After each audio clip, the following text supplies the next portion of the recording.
Greetings and welcome to Freedom Boat Club.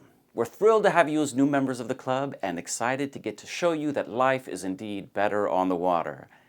This self-paced learning opportunity is the first step in our training program. I'm Captain Richard, and I'll be your guide for this training. I'm a United States Coast Guard licensed captain, and I've been boating here in the beautiful Salish Sea and Puget Sound for 12 years. We welcome boaters from all experience levels. While some of the material in this training may be review for some of our more advanced boaters, we'll also be covering some of the guidelines of club membership. Boaters of all experience levels are required by the club's insurance policy to complete this training.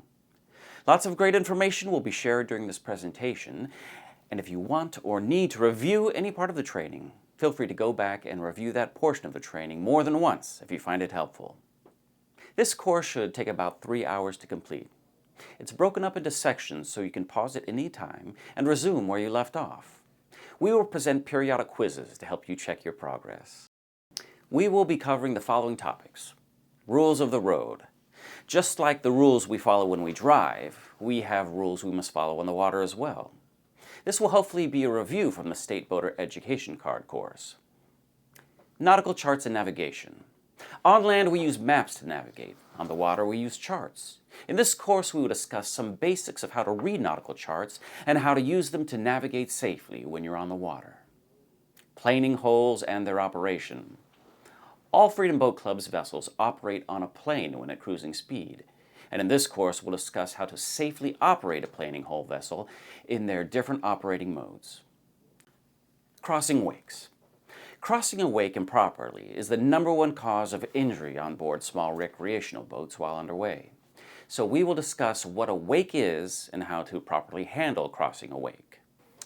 Wind and current effects and boat handling. The wind and current affect a boat at all times, especially in tight quarters.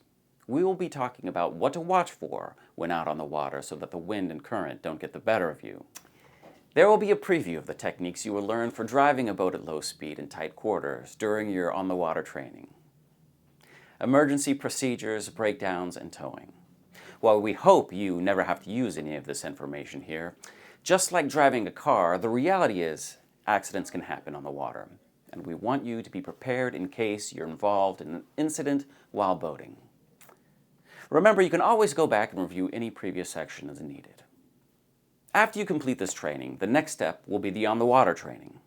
Don't worry, as no prior boating experience is needed. You will be working through the basics with a captain.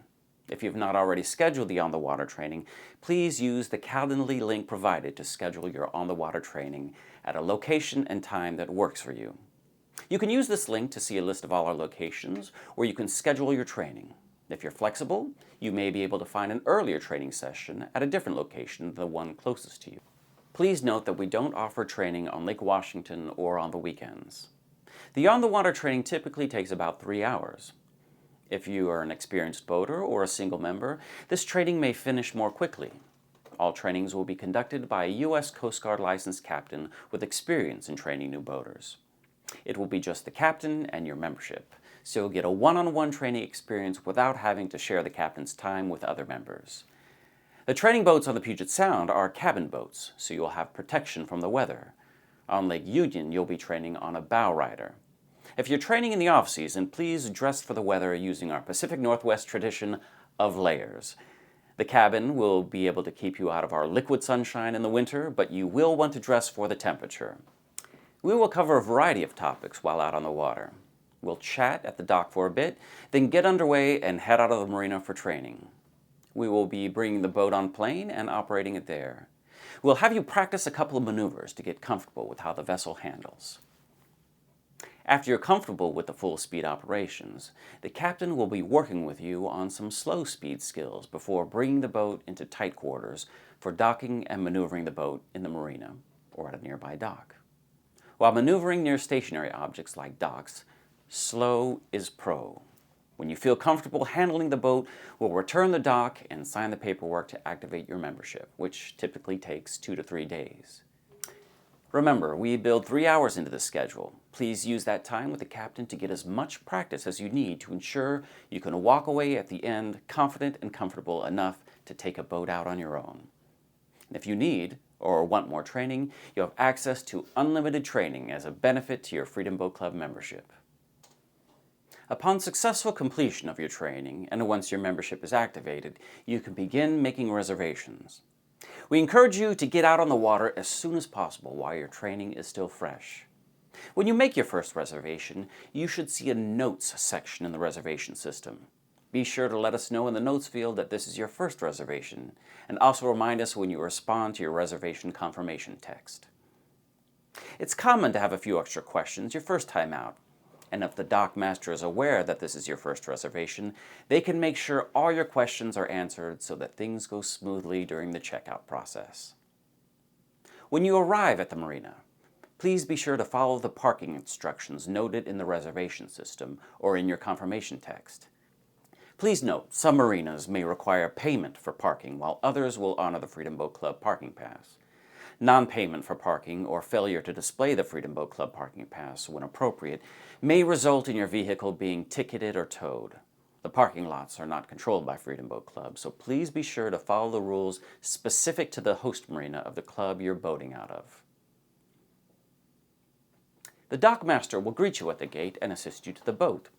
Once there, they perform a quick checkout of the vessel with you. If you have any concerns about the condition of the boat, such as missing or damaged equipment, this is the time to address those concerns. It's much easier to point out missing items before you leave than after you return. The outboard will be raised so you can inspect the propeller. Any damage to the propeller caused while you're out will be your responsibility. So if you see any nicks or cracks in one of the blades, you can take a picture of it so there's no question about its condition when you return. If the boat has an aluminum prop, paint wearing off is not considered damage and is perfectly normal. Also confirm that the boat has 4 fenders and 4 dock lines, as these will be checked when you return to the dock. A replacement fender is about $65, so you want to make sure that you aren't missing one when you leave. When underway, be sure to bring the fenders aboard so you don't lose one, and always remember to deploy them as you enter the marina. The dock staff will also take a moment to check over the required safety gear, such as life jackets, flares, registration, a fire extinguisher, and Type 4 throwable PFD. If you're stopped for a safety inspection and are missing any of these items, you could be issued a ticket. It is your responsibility as skipper to ensure that all these items are on board and are up to date before you leave the dock. This is a great time to talk to the dockmaster about the area you're going out to if you haven't been to that club location before. Several club locations have extended no-wake zones after exiting the marina, such as the Thea Foss Waterway in Tacoma or Liberty Bay in Poulsbo.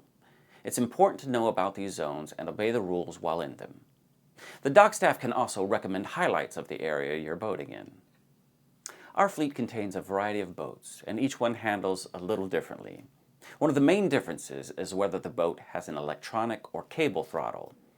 Each boat is a little different, and throttle sensitivity varies from vessel to vessel, just like every car on the road is different. If you would like a moment to feel the throttle sensitivity on a boat you're taking out, let the dockmaster know and they will give you time to try it. Always remember to be easy with the throttle movements, especially on a new boat until you're familiar with how it responds. An electronic throttle will be much more sensitive and quicker to respond to your inputs than a cable throttle, while often providing less resistance to being moved rapidly forward or backward. This combination can amplify how fast the boat picks up speed if you panic and thrust the throttle all the way forward or backward.